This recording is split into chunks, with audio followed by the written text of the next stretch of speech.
I love that you just kind of summed it all up in value. Men just need to hear that they are valued, Yeah. that they are respected. And so whatever it is that they're doing doesn't so much matter if we're speaking to the heart of our husbands, if we are adding fuel to their soul.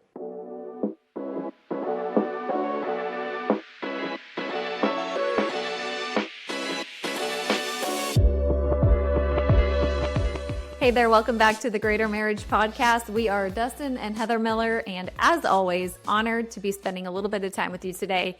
It is a beautiful day here in Tulsa, Oklahoma. Just 92, humidity of 100%. You walk outside, you just feel like you need a shower. It's phenomenal. Beautiful Brutal. out. Can anybody else relate? If you're not in Tulsa, man. God bless you. God bless. I hope you're just sitting on the beach. I hope you are toes in the sand.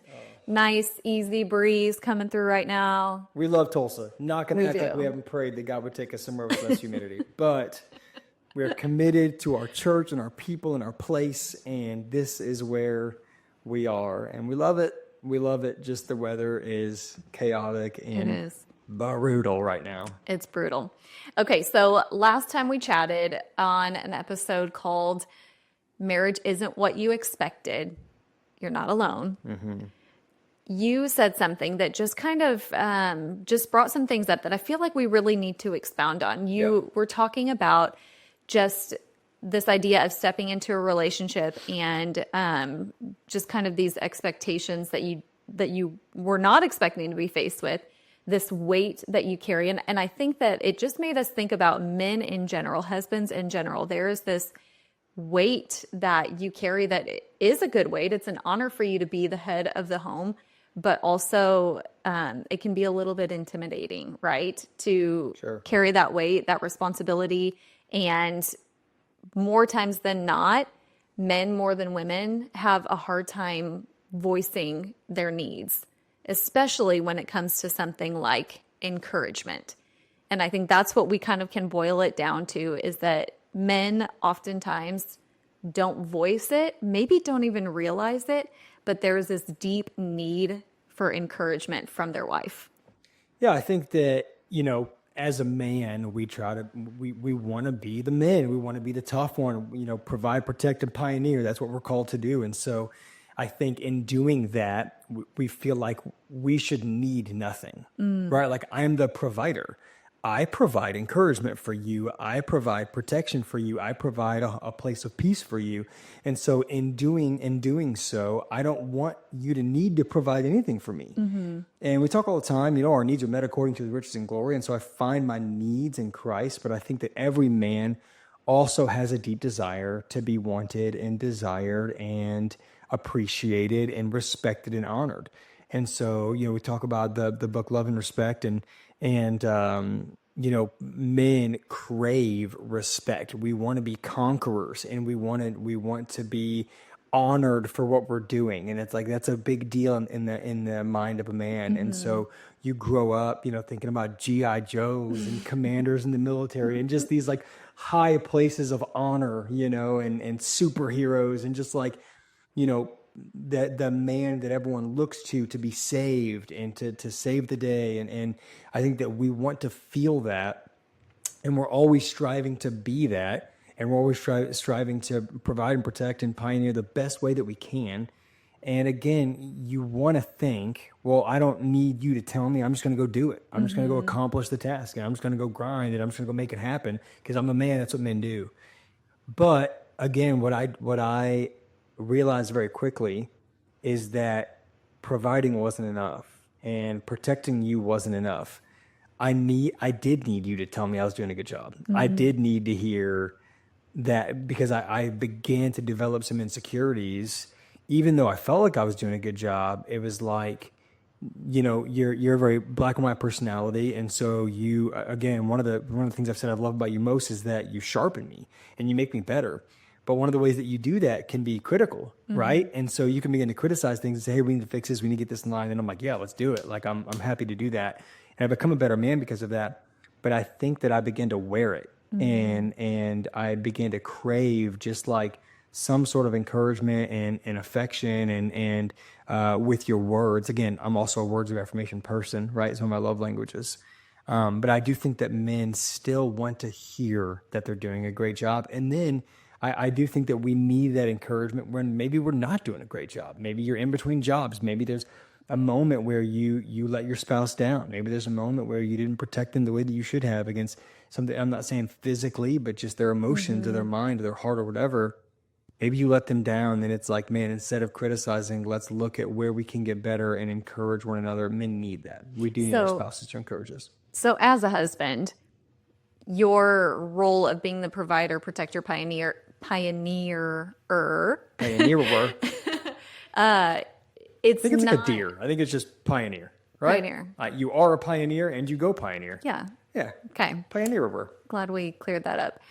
It's, you don't necessarily need your wife to call those things out in order for you to step into those roles and do those things. Yeah. However, having a wife who does call those things out, does recognize those things, does appreciate them, I think just kind of adds that extra like pep in your step, that extra fuel to the fire. You know, like when a wife can truly speak to her husband's soul, I think that she hits a place that nobody else can. And so there's a lot of power in that. And I think that's a gift that the Lord has given us as wives that we so often take advantage of and don't utilize. But it is my role as a wife to be your biggest cheerleader, to encourage you as you do those things. Not that you can't do them without me, because you find your identity, you find your confidence in the Lord, not in what I say about you, but me reaffirming those things that the Lord is telling you. It just continues to build you up and just increase that confidence in you. Yeah, what you water grows, right? And so I think that as in the areas where I'm striving to provide well and protect well and lead and pioneer and cast vision for our family, the areas that you encourage me to do those things, it just makes me want to do that more, right? And so I may be doing a fantastic job or feel like I'm doing a fantastic job, but and may feel like I'm doing the best job that I can. But when you come alongside and say, hey, you're crushing this, or hey, I understand this didn't go the way that you wanted it, but I know who you are and I know what you're capable of, and I know we're going to blow past this thing.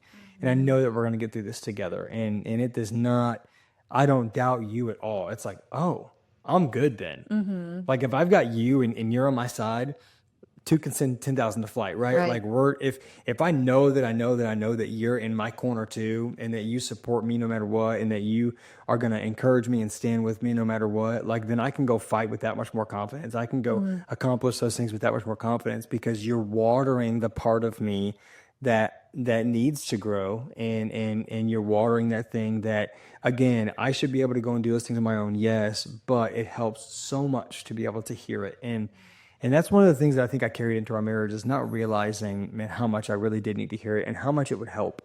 Because I think once you did realize it and you did begin to do that, man, it helped me so much to know, like just to sit and be confident and like, oh, I'm doing it. I'm doing what God called me to do. I mean, I've always like been really good at this. Like phenomenal. 10 out of 10. Like the best ever. Just words on words. Yeah, just absolutely. It's a struggle. It still is a struggle. It still is an area that I have to very intentionally work on, because it is the bottom of my love language list and it's near the top of yours. So, yeah, I am speaking from a place of conviction, because this is something that I need to be reminded of all the time. I was reading in a book the other day, and I wrote this down because I thought it was such a cool story. John Eldridge tells this story about when he took his son's rock climbing. This is great. And his youngest son, Sam, came to this like really tough spot in the climb, and he just froze. And he was scared. He was lacking confidence, all the things. And John looked at him and said, "Way to go, Sam. You're a wild man." And his son turned around, climbed faster, climbed higher than he ever had before. And just a few moments after he got to the top, Sam quietly came over to his dad and said, "Dad, did you really think I was a wild man up there?" And I read that and it just hit me in the face. That is everything. That is the question that every man is asking. Do I have what it takes? Well, I see, we're raising two sons and a daughter, and I see that in our boys because it's very easy as a dad to want to criticize quickly and sharpen your boys and make them strong and make them tough and make them better. And you see them mess up, and it's like, hey, come on, you're better than that. Come on, like, try that again, shoot that again, whatever. It's like I'm a basketball coach for them. I'm helping them play baseball, do all the things, and it's like it's very easy to just be a coach and be a critical coach. But the best coaches in my life, the most influential coaches in my life were the ones that encouraged me and the ones that created a culture of encouragement and a team culture and a, like, we're going to do this together culture. And so I think that the culture of your home matters and the way that you speak matters. And again, speaking from a man's perspective, I see that even in our young sons. They're 9 and 11 right now. And it's like, I can tell how their demeanor changes when I criticize them and when I encourage them, even if it's for the exact same thing, right? Because they'll beat themselves up. And so it's like, I don't need to add to that. Right. Right? Like, they're already competitive enough. They're already trying hard enough. Like, I don't need to add to the pressure of being an athlete or doing well in school or whatever that is. There's a difference in bringing correction and bringing shame. Yeah, for sure. For sure. And I can correct and bring encouragement and not bring shame. And I think that you can do that in your marriage as well. There are areas where, your husband may mess up, and he's going to mess up. He's going to make mistakes. He's going to maybe jump the gun on a few things and maybe go too hard or whatever. And it's like, man, there are ways that you can subtly correct those things or call those things out and still encourage. We talk about plus, minus, plus all the time. It's like, hey, babe, you are so good at this, and I see you're improving, and I love that.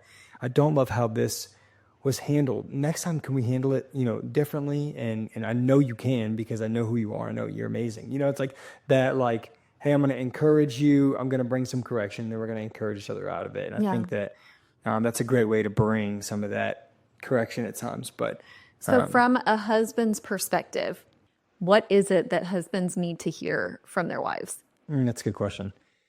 I think that, as a husband, you want to know that you're doing a great job. And so I think it's easy for women to show love, right? It's like, I love you so much, babe. And like, women just naturally show love. I think that what we want to hear is that we're doing a good job on those hard things, like the providing. I think it's easy to talk about, the budget issues and the money issues. And it's like, man, let's encourage one another. And I'm so grateful for how hard you work for our family. I think that work feels like a natural thing that all men do, that we're just supposed to do, right? We're supposed to provide for our family. But I think communicating the value that brings to the home matters. I think communicating the value that your husband brings to the home matters. When it's like simple things that we do outside. Guys, typically like a pretty traditional home is like, guys handle the outside stuff. I'm taking care of the cars, I'm taking care of the grass, I'm taking care of whatever. And it's like just communicating the value. Hey, the grass looks amazing. It's like, why would you notice the grass, right? I mean, and it's like, but just some simple communicating value matters. I think other things you can say is, hey, thank you for folding the laundry. Do you want to do it later? I think maybe something like, thank you for making the bed. Do you want to mess it up later?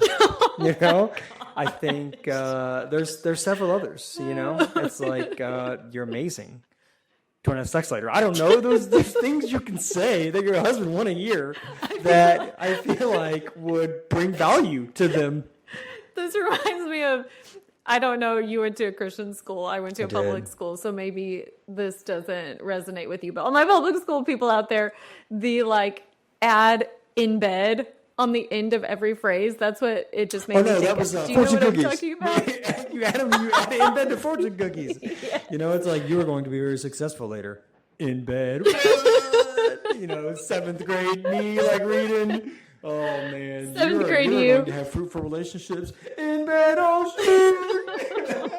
Going to the Houdan in Warrenton, Missouri. Let's go. I could picture you just with your long, like, emo, swoopy hair, wannabe, like, diamond studs, wishing they were gauges. No doubt. Stinky purple Vans shoes. That's my first Twitter handle, @StinkyPurpleVans. You know what I'm saying? With my diamond studs and my faux hawk. I can't even handle to look at like memories sometimes on Facebook because stuff pops up from, back when it's like the Facebook statuses were like, Heather is Oh man. blank.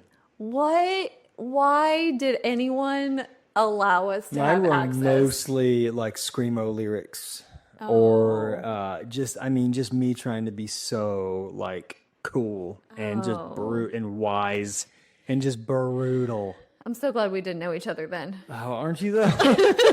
I mean, you knew of me, but you were avoiding me. So it took me a while to come back around, You, but you you came know, around. You came around. oh man. Okay, so it's circling back around Yes. to what a man needs to hear. Yeah. I love that you just kind of summed it all up in value. Men just need to hear that they are valued, Yeah. that they are respected. And so, whatever it is that they're doing doesn't so much matter if we're speaking to the heart of our husbands, if we are adding fuel to their soul. Would you agree with that? That's good. Fuel to their soul. Yeah, it's really good. I mean, every man has a desire. Again, I said this before, but every man has that desire to like conquer and be victorious and lead well and just, be the hero. And so I think the more that you can communicate that your husband is doing those things, even in the everyday tasks, right? I think that, women have this natural desire to be nurturers and to make things better and improve things and to cater to people's needs. Like women just have this desire to help. And I think that men have this desire to conquer and to overcome. And the more that we are told, the money isn't enough, stuff's always breaking down. Why are we always having issues at the house? I hate this house. I hate the whatever. Like it's just like all these little things just eat at who we are. And again, men, we need to do a better job of finding our identity in Christ and going from there. Like that is our baseline. And that is Christ is the chief cornerstone of our lives. And so we need to build on that. However, being human, we naturally can have some of those tendencies of, man, I just want to hear that I'm doing a good job. I just want to hear that I'm enough. I just want to hear that I am that like I'm winning in this life and I'm winning for my spouse. And so I think that's very important. So, how much does this matter? Can what a wife says to her husband, what a wife says about her husband, can it go as far as like shaping who he becomes? I think it can, and I think that's pretty strong verbiage. But yeah, I do think so, because I think that as much as your words of encouragement can shape who your husband becomes, because again, we strive for that. And so when we hear it, it makes us want to do that all the more, right?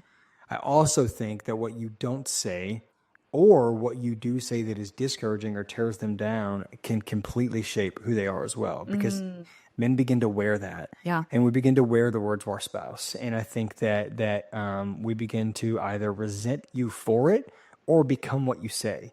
And so some men fall into the trap of like, yeah, I guess I'm not enough. I guess what I do isn't enough. I guess this job doesn't matter. And then you're discouraged going to work because it's like, well, whatever I do here doesn't matter. And then you're discouraged coming home because it's like, well, it's not going to be good enough anyways. And you begin to resent your spouse for it.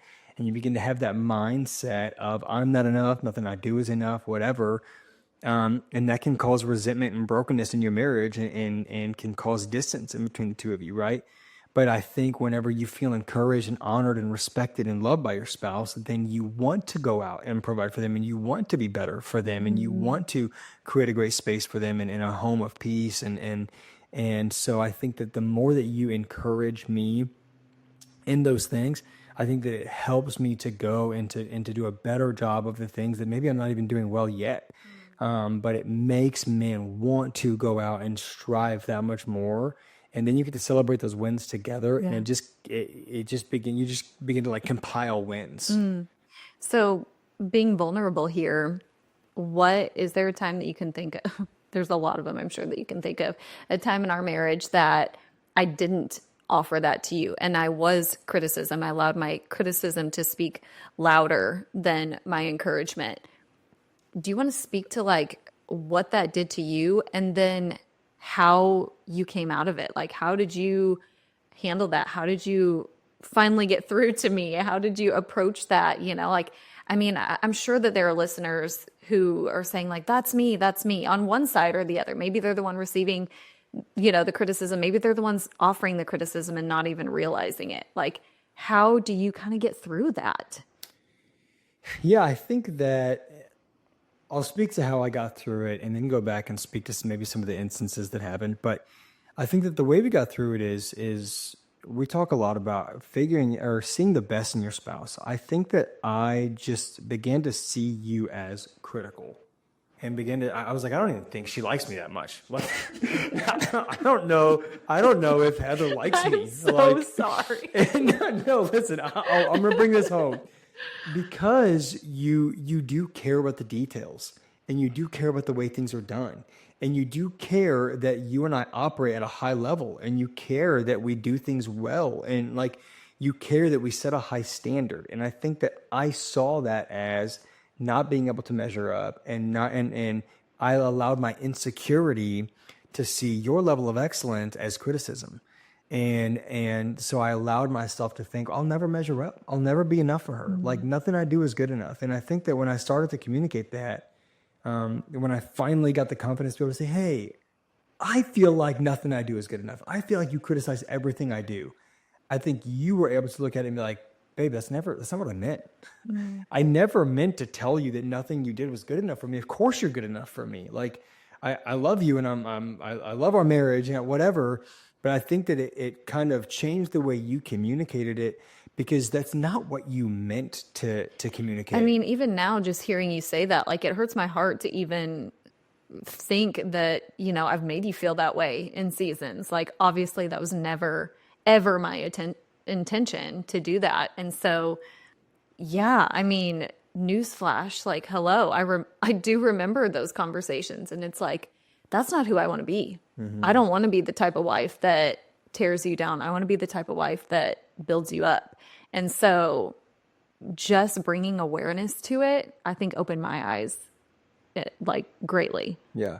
And I think that men have to be able to communicate how they want to be communicated to, if that makes sense. Like I needed to be able to discern what I was feeling and then explain it to you in a way that made sense. Because I could just have said, why you always tear me down? You're like, I don't tear you down.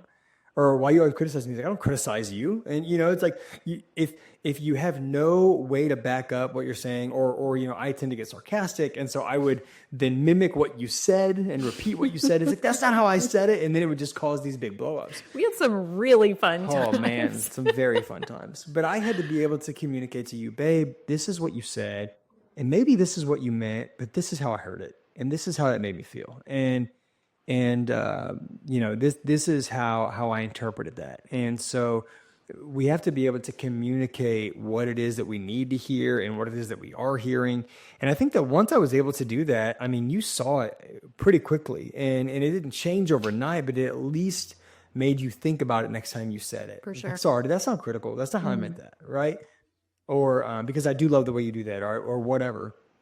And so I think that me being able to see the best in you and know that, like, man, you're not just here to tear me down. You're not just here to make me feel small or to try to be in charge or whatever. Like, when you communicate those things, there's a reason you're communicating it, and your heart is good. And so I have to be able to hear it well and then go back and say, hey, I don't love how this was communicated. Can we, like, whatever. And this is how it makes me feel. And this is what makes me feel loved and honored and respected. And I need to be able to call those things out too. Yeah. Like, hey, when I really appreciate, it's like, hey, was I really just a wild man up there? Like that boy said, it's like, hey, I appreciate whenever you call those things out. Hey, I appreciate the way you said that. Or hey, I appreciate what you said in public, in front of your friends, in front of my friends. Or like, it made me feel really good. Like being able to communicate those things, because you want to do that for me. Like most women, they want to encourage your husbands, right? Like most people want their spouses to feel loved and encouraged and all of the things. And so I think that whenever I can communicate, hey, this is what you did well, and this is what you did that made me feel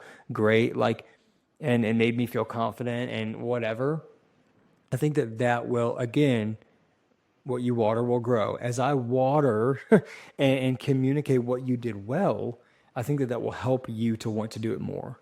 Yeah. And I've seen that. I've seen that in our relationship. And so, there were definitely times where your level of excellence is really high. And so you would communicate something or, I remember something that used to really frustrate me. I'm going to throw you out a little bit.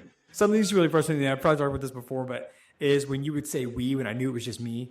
You'd be like, hey, babe, we've been leaving the garage door open at night. And it's like, oh, have we? I don't think you've ever done it. Hey, babe, we've been leaving our shoes at the front door. It's like, really? I don't see any of your shoes at the front door. Are you just trying to tell me? Like, if you got something to say it with your chest, right? Like, I can remember those moments of being like, man, just say it. Like, I would rather you just say it. But what's funny is my heart in saying I was trying to also take responsibility for it and not, use you statements. You said this, you did this, you. So I just lump myself in. Yeah. I think the way you've done it better now is instead of criticizing me for what I did, you'll just ask me to do it differently, right? And so it's like, instead of being like, babe, you left your shoes by the front door again, or babe, you whatever, you'll say, hey, I grabbed your shoes from the front door and put them in your, closet, whatever. Would you mind not leaving your shoes there? I'm like, oh yeah, my bad. Like, I didn't think, oh, I'm going to leave my shoes here and Heather's going to grab them for me. Like, I just kicked my shoes off and didn't think about it again. And so I think you communicating the kind of vision behind why you did what you did or why it matters, right? Because I'm like, why does it matter if my shoes are there? Okay, it's funny that you're even saying that because truth be told, I'm the one that has a million pairs of shoes in our drop zone. You're way worse at this than I am. I just Look at you, just so humble.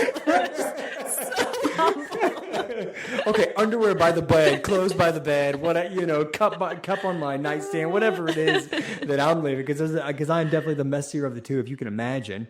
But whenever we can cast a little vision with that, it's like, hey, maybe take care of it and not just criticize, but then go back and just say, hey, I really I keep using this front. We don't even leave shoes at the front door. I don't know why I'm using this dumb example, but hey, I really want our entryway to be clean and clear. So when people walk in, it's like, whatever.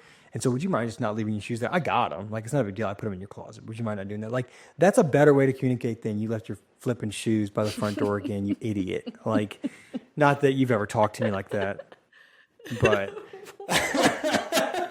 for sure have never called you names. For sure. We've never called names in our marriage. Very true. Never called names. Which I appreciate. Never used the word divorce. You've never raised your voice. You've never... That's a lie. Straight from hell. With a sharp tone. I've never been sarcastic. There's a million things you've never done. Yeah. Okay. Well, obviously we're getting on a rabbit trail here. So let's wrap this up and put a bow on it. Bringing this home. Obviously, we know the power in our words. Life and death are in the power of the tongue. But speaking to the wives specifically, we have to take responsibility for our words, the lack of our words, and the ability, the gift that the Lord has given us to speak those things into our husband. When we can cut straight to their soul, when we can find that tender place that only we can speak to, we have to captivate that. We have to take advantage of it and realize how much weight there is there, because you do, as a husband, carry a different mantle than we do. And while it's an honor, it's a lot of responsibility too.